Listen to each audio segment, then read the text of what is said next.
chiquezada, como é que tá todo mundo? Eu espero que vocês estejam bem, eu tô bem também. Tô só com muito calor. Nossa, tá muito quente, pelo amor de Deus. Vamos continuar de onde a gente parou na aula passada, né? Sem muita enrolação, porque quanto mais a gente começa, antes a gente termina, não é mesmo? Vamos lá então, gente. Seguinte, a gente falou na aula passada sobre os condicionais, né? Os if clauses, tanto faz. Gente, eu juro por Deus que tava um silêncio aqui até agora. Eu comecei a gravar, começou a passar carro, moto, tem gente gritando lá embaixo. Não sei se vocês estão ouvindo, mas eu tô.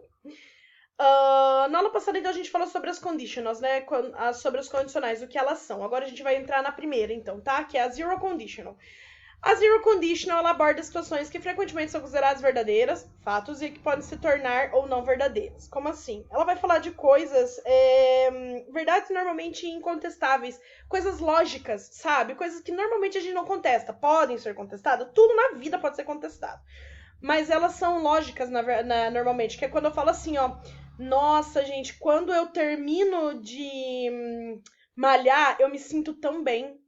Quando eu termino, ou se eu malho, eu me sinto bem. Tanto faz ser o quando ou o se, tá bom? Então são coisas que normalmente não vão ser contestáveis. Como que vocês vão contestar a mim quando eu falar assim, nossa, gente, quando eu malho eu me sinto tão bem? Vocês vão olhar pra minha cara e falar assim, mentira. Como assim mentira? Você sabe o que eu tô sentindo?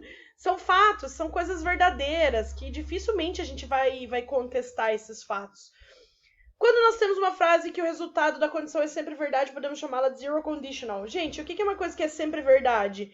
Se eu caio, eu me machuco. Tipo, mas eu posso cair e não me machucar, tá? Mas o fato de você cair já é uma machucação, sabe? Ou, por exemplo, se está muito quente, a minha pressão cai. Cara, como que você vai contestar isso? Se, tipo, toda vez que fica quente eu tenho queda de pressão, não existe uma contestação. A ação é ficar muito quente, o resultado, a consequência é minha pressão cair. Não tem como você contestar isso. Isso é verdade. Então, é uma zero conditional. Não fala de nenhum tempo verbal especificamente, nem mesmo presente. Apenas fala de um fato. Opa, de um ato. A gente usa o simple present na frase principal e na frase com o if, mas embora a gente use essas duas expressões, essas duas estruturas, não é só falado no presente. A gente usa a zero conditional para expressar um fato, tanto faz no tempo verbal que for, tá bom? E é uma condicional aberta, ou seja, ela é aberta porque ela aborda situações reais. Como é que eu não tô conseguindo passar pra frente? Cadê meu mouse? Aqui. Por que eu não tô conseguindo passar pra frente? Aí, foi. Deixa eu só voltar pra ver se é essa mesmo. Ok. Qual é a estrutura, então, da zero conditional? Se eu for fazer começando com a frase com if, depois a principal, é essa aqui. If mais simple present, segunda frase, sujeito mais simple present. Se eu quiser fazer o contrário, eu posso fazer sujeito mais simple present, depois if mais simple present? Posso. Lembrando que tanto faz a ordem. A ação pode ser a primeira e a consequência pode ser a segunda, ou a consequência pode ser a primeira. Cara, isso aqui é e a consequência e a ação pode ser a segunda. Tanto faz a ordem. O fato é que você vai usar um if, daí você vai ter um sujeito, daí vai ter a frase no simple present, segunda frase vai ter o sujeito de novo, daí a frase no simple present. Por exemplo, se eu tomo tererê, se eu tomo tererê, eu fico feliz, ok? Não é contestável. Ou, se está muito quente, minha pressão cai. Lembrando que o simple present ele envolve o verbo to be, né, gente? Sem esquecer disso aí. Exemplos. In zero conditionals, when you can use if or when, ou seja, a minha frase com if pode ter a palavra if ou pode ter a palavra pode ter a palavra if ou pode ter a palavra when. When significa quando. Então, tanto faz, por exemplo, if the temperature is 0 degrees, it snows. Se a temperatura está 0 graus, chove. Então, eu posso falar tanto if the temperature is ou when the temperature is. E eu traduziria, se a temperatura está 0 graus, chove. Quando a temperatura está 0 graus, chove. E poderia colocar o contrário. It snows if the temperature is 0 degrees, ou if it snows when the temperature is 0 degrees. Tanto faz. O fato é que eu tenho aqui, ó, with ou when, né, no começo, mais o sujeito, que é a temperature, o is, que é o simple present, esse 0 degrees aqui ele é complemento.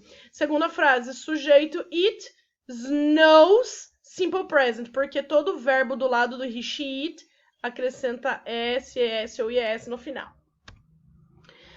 If ice cream gets warm, it melts.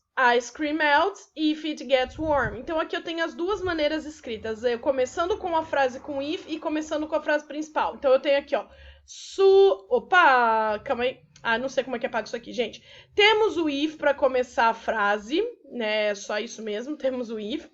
Temos aqui o sujeito.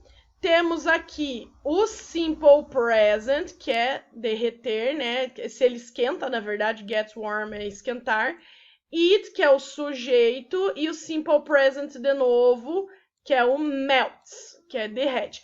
Se o sorvete esquenta, ele derrete.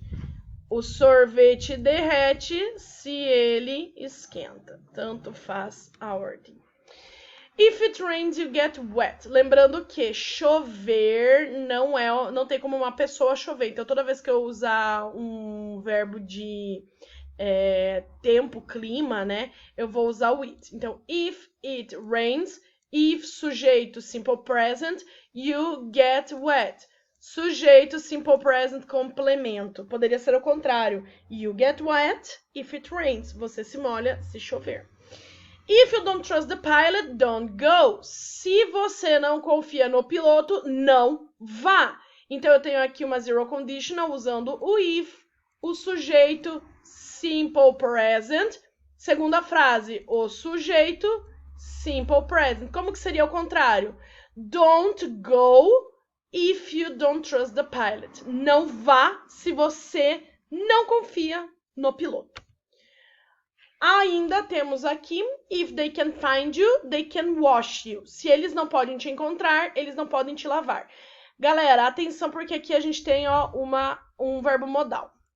Mas você não falou que era no simple present? Então não pode usar verbo modal. Pode, por quê? Porque esse verbo modal, o can't, ele tá no presente. E então, se ele está no presente, ele tá indicando uma possibilidade. Portanto, ele pode ficar aqui sendo usado como simple present. Se eles não te encontrarem, if, sujeito, can é o simple present, né?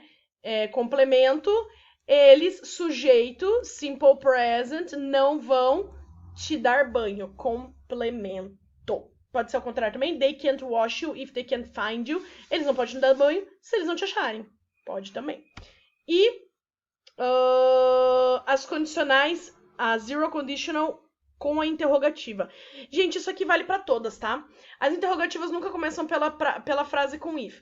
Não é bem assim. Eu vou fazer o seguinte. Esse nunca, eu vou circular e fazer isso aqui, Nilo. Por quê? Nossa, rabisquei, arrasei. Ela pode começar. Só que você vai criar, na verdade, a interrogativa lá no fim da frase. Então, ó, antes da gente ver aquilo lá, vamos transformar uma mais curtinha. Acho que é essa aqui. Opa. Essa aqui é a mais curta, né? If it rains, you get wet. Se chover, você se molha. Como que eu transformaria isso numa pergunta começando com if? Pois bem, eu manteria, né? Deixa eu ver se eu consigo escrever aqui para vocês. Eu vou manter as minhas rabisqueiras. Calma aí. Ai. Eu só não sei se eu vou começar, se eu vou conseguir escrever aqui de algum modo. Deixa eu fazer um slide extra aqui. Então, if it rains, you will get wet. Vou escrever aqui, tá? If it rains, you get wet. Se chover, você fica molhado. Acho que eu falei. Meu Deus. Isso aí, galera. Lidar com o meu computador é só magia. Ok. If it rains, you get wet. Eu acho que eu falei will antes, mas não é will, né? Como é que eu vou transformar isso aqui numa pergunta começando com if? Pois bem, a minha pergunta ela vai acontecer nessa segunda frase. Então, eu manteria. If it rains, do you get wet? Porque lembram-se que é simple present, né? Por isso, do you. Aí sim, se chover, você se molha... Tudo bem. Agora, se eu não quiser começar com a frase pelo if, eu vou começar pela segunda frase, que seria do you get wet? Opa, sem vírgula. If it rains. você se molha se chover. Então, tanto faz a ordem que eu vou fazer. Se eu quiser começar com if, eu até posso. Só que a minha frase, na verdade, vai fazer a pergunta na segunda frase. Então, quando eu falo que a pergunta nunca pode começar com if, é real. Ela não pode começar com if. Mas se você quiser manter a tua frase começando com if, a tua pergunta vai ser lá na segunda frase. Se você não quiser fazer isso, você começa com a segunda frase. Do you get wet if it rains? Você se molha se chover. Que é esse caso aqui, ó. Do I pass the test if I study a lot? Eu passo no teste se eu estudar muito. Eu poderia falar if I study a lot. Do I pass the test? Poderia ser, sem problema. Então, eu passo no teste se eu estudar muito. Does Marina understand? Não sei o que você está fazendo aqui. Does Marina understand if she pays attention? A Marina entende se ela prestar atenção. If she pays attention, does Marina understand? Se ela prestar atenção, a Marina entende. Se bem que é muito estranho falar das outras pessoas na terceira pessoa, né? E a última aqui, do you understand if you watch movies without subtitles? Você entende se assistir filmes sem legenda? If you watch movies without subtitles, do you understand? Se você assistir filmes sem legenda, você entende? Aí sim eu faria a minha pergunta usando o if na frente. Tudo bem? Se ficou confuso, volta e ouve de novo que vocês vão entender. Se ainda assim tem dúvida, a gente tem chat daqui a pouco, tá bom? Galera, obrigado pela paciência, é nóis, até daqui a pouquinho, um beijo e tchau!